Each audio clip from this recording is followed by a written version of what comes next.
नमस्कार दोस्तों। आज से लगभग 251 मिलियन साल पहले हमारा धरती कुछ और ही था, जहाँ पर आपके और मेरे जैसे इंसानों का कोई भी नामो निशान नहीं था। पूरे धरती में सिर्फ एक ही जीव पाया जाता था, जो कि था डायनासोर।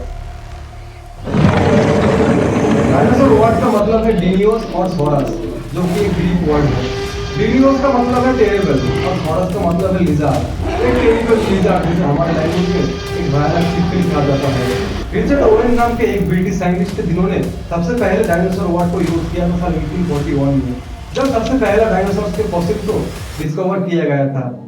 लगभग 200 मिलियन ईयर्स तक डायनासोर पूरे धरती पर राज करते थे। ब्राचियोसोरस, जिसे आज तक खोजा गया सबसे लंबा और बड़ा डायनासोर माना जाता है, लंबाई में तो 25 से 30 फीट तक होते थे, मतलब 80 से 100 फीट तक, जो अपने 30 फीट लंबे गले से बड़े बड़े पेड़ के पत्तों को खाया करते थे। सबसे पॉपुलर और सबसे भयानक डायनासोर्स की बात करें तो टायरेनोसोरस, जिसे हम सभी टी-रेक्स के नाम से जानते हैं, जो अपने 12,000 पीएसआई के बाइट फोर्स से किसी भी एनिमी को बड़ा खत्म कर सकते थे।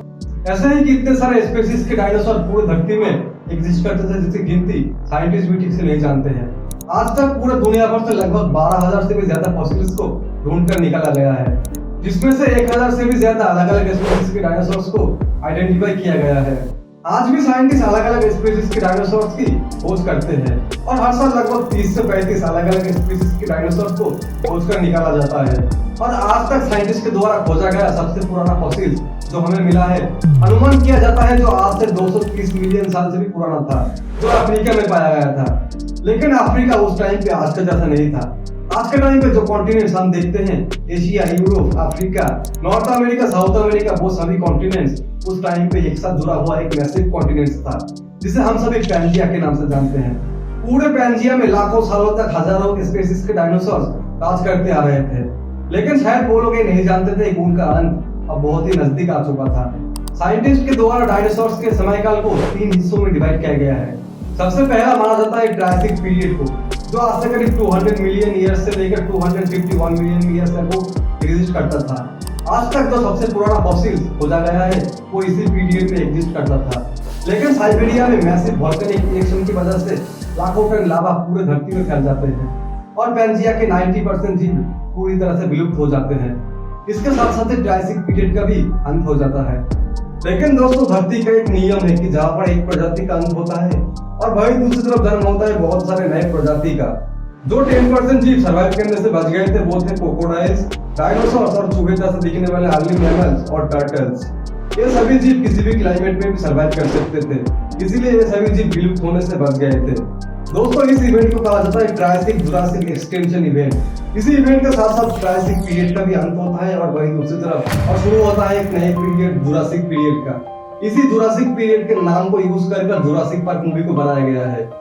इस पीरियड का टाइम माना जाता है 145 मिलियन से लेकर 201 मिलियन साल पहले तक। दोस्तों, इसी पीरियड में एंट्री होती है फ्लाइंग डायनासोर्स की। आर्कियोप्टेरक्स, जो आज से करीब 148 मिलियन साल पहले एग्जिस्ट करता था। साल 1861 में जर्मनी में इसके फॉसिल्स को सबसे पहले बार डिस्कवर किया गया था।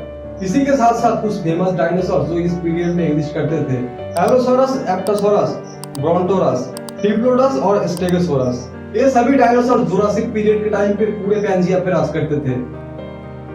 लेकिन धीरे धीरे धरती का क्लाइमेट फिर एक बार बदलना शुरू हो जाता है। पूरे धरती का टेम्परेचर इतना घटने लगता है कि पूरा धरती बर्फ से ढक जाती है। बहुत सारे जीव इसी बर्फ में ढके रहने के कारण धीरे धीरे विलुप्त हो जाते हैं। इस इवेंट को कहा जाता है अर्ली लिथुनियन कूलिंग इवेंट और माना जाता है कि इसी इवेंट के चलते जुरासिक पीरियड का भी अंत हो जाता है। इसके बाद आता है डायनासोर्स के एवोल्यूशन का सबसे बड़ा पीरियड, द क्रेटेशियस पीरियड।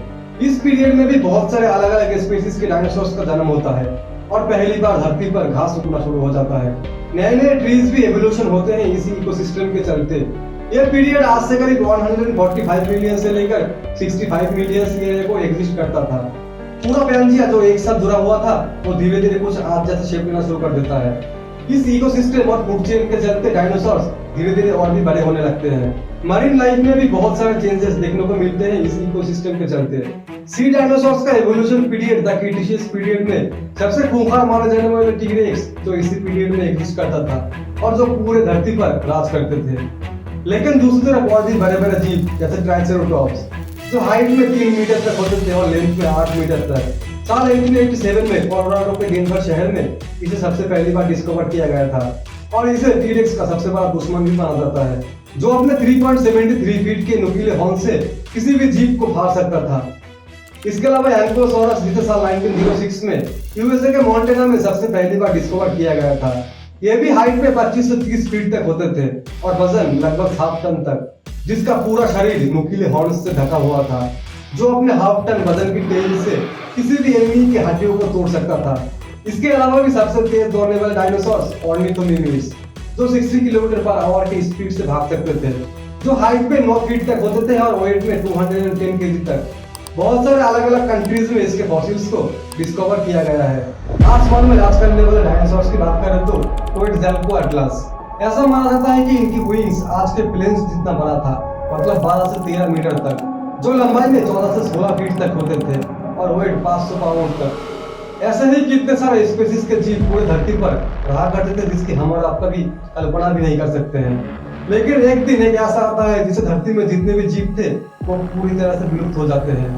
ये कहानी है आज से करीब 66 मिलियन साल पहले की, जब एक 10 से 15 किलोमीटर का एक बड़ा गोला धरती पर एक बड़ा हमला करता है। जितने भी जीव क्रीटेशियस पीरियड में एग्जिस्ट करते थे, इस हमले के बाद से वो लोग अपने साथ साथ क्रीटेशियस पीरियड को भी ले जाते हैं। दोस्तों, इसे कहा गया है द चिक्सुरा बीम फैक्टर। जो पैंजिया कॉन्टिनेंट धीरे धीरे अलग हो रहा था, इस इम्पैक्ट के साथ साथ वो बहुत हिस्सों में टूट जाता है। एक बहुत बड़ा धमाका होता है जो लगभग 200 किलोमीटर तक फैल जाता है। पूरे धरती में इतना हीट जनरेट होता है कि पूरा धरती लावा जैसे उबलने लगता है।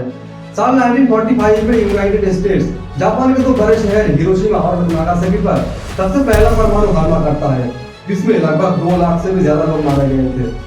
उस विस्फोट में जितना हीट और शॉकवेव जनरेट हुआ था, इस इम्पैक्ट में उससे भी 1 बिलियन टाइम ज्यादा शॉकवेव और हीट जनरेट हुआ था। आसपास जितने भी जीव थे वो इस इवेंट को देखने से पहले ही पूरी तरह से जलकर राख हो जाते हैं। 15-16 हजार किलोमीटर दूर दूर में जितने भी जीव थे वो भी इस हीट से पिघलने लगते हैं। धरती के चारों तरफ आग बारिश की तरह फैल जाता है और पूरी धरती लाल हो जाती है। पूरे धरती पर से पेड़ पौधों का पूरी तरह से नामो निशान मिट जाता है और इसी शॉकवेव के चलते समुद्र में 2 किलोमीटर तक सुनामी हो जाता है। दोस्तों, इतने सारे इवेंट होने के बावजूद भी बहुत सारे जीव अपने आप को इस इवेंट से सर्वाइव कर लेते हैं। जितने भी जीव पानी के बहुत नीचे रह रहे थे या फिर जो जीव बड़े बड़े शेल्टर में रहा करते थे, वो सभी जीव इस इवेंट से सर्वाइव करने से बच गए थे। लेकिन दोस्तों, उनका सर्वाइव करना ज्यादा दिन नहीं था, क्योंकि इस इम्पैक्ट का असर अभी भी बहुत बाकी था। इस इम्पैक्ट में जितना भी डस्ट पार्टिकल जनरेट हुआ था, वो धरती को छाए की तरह पूरी तरह से चारों तरफ से घेर लेता है। इससे सनलाइट 1-2 साल तक धरती तक नहीं पहुंच पाता है। धीरे धीरे धरती का टेम्परेचर इतना घट जाता है कि धरती फिर एक बार पूरी तरह से बर्फ से ढक जाता है। इसे कहा गया है पैलियोजेनिक एक्सटेंशन इवेंट। इससे होता क्या है, धरती पर जितने भी जड़ और जीव थे वो धीरे धीरे विलुप्त होने लगते हैं, जैसे पेड़ और पेड़ों को खाने वाले जीव और इनको भी खाने वाले जीव सभी धीरे धीरे मरने लगते हैं। अगले करीब 2-3 लाख साल लग जाते हैं धरती को अपने पहले टेम्परेचर में वापस आने के लिए। धीरे धीरे धरती पर फिर एक बार दोस्तों नए तरह के जीव उभर कर आते हैं और इसके साथ साथ एक नए पीरियड की शुरुआत करते हैं, जिसे कहा गया है द पैलियोजेनिक पीरियड। दोस्तों, इस टाइम पर जितने भी जीव उभर कर आते हैं वो दिखने में आप जैसे बहुत ही सिमिलर थे और इन सभी जीवों को आज के टाइम के जीव का एंसेस्टर भी माना जाता है। यह पीरियड इन सभी जीवों के लिए बहुत ही खुशी का पीरियड होता है, क्योंकि इनको खाने वाले जीव डायनासोर अब पूरी तरह से विलुप्त हो चुके थे। दोस्तों, सबसे पहले जन्म होता है घोड़े जैसे दिखने वाले मैमल्स की, उसके बाद डॉग्स, पिग्स, लायंस और राइनोस। ये सभी जीवों को आज के टाइम के जीव का एंसेस्टर भी माना जाता है। दोस्तों, आप लोग शायद नहीं जानते कि हम इंसानों का एवोल्यूशन आज से सिर्फ 10 मिलियन साल पहले ही शुरू हुआ था और इंसानों का विकसित होना बाकी के जीव से बहुत ही लंबा था। ऐसा माना जाता है कि हम इंसानों को विकसित होने में 8 मिलियन साल से भी ज्यादा का टाइम लग गया था। लेकिन दोस्तों, हम इंसानों का जन्म होना पूरे धरती के लिए बहुत ही हानिकारक साबित होता है। धरती का एज बहुत ही तेजी से घट रहा है और जिसका अंत बहुत ही नजदीक आ चुका है। कैसे आज अपने 6 लाख पीरियड की तरफ बढ़ रहा है। दोस्तों, इस इवेंट के शुरू होने के साथ साथ ही हम इंसानों का एज सिर्फ 30 से 35 साल ही रह जाएगा। धरती का टेम्परेचर 80-90 डिग्री पार कर चुका होगा और धीरे धीरे फिर एक बार सब कुछ खत्म हो जाएगा। दोस्तों, ये सब कैसे होने वाला है और हम इंसानों का जन्म होना पूरे धरती के लिए इतना हानिकारक क्यों साबित हो रहा है, इसके ऊपर एक पूरे डिटेल वीडियो में आप लोगों के लिए लाने वाला हूँ मेरे अगले वीडियो में। वीडियो अच्छा लगा तो सब्सक्राइब कर देना और अगर इन्फॉर्मेटिव लगा तो अपने दोस्त और फैमिली के साथ जरूर शेयर करना। मिलते हैं अगले वीडियो में।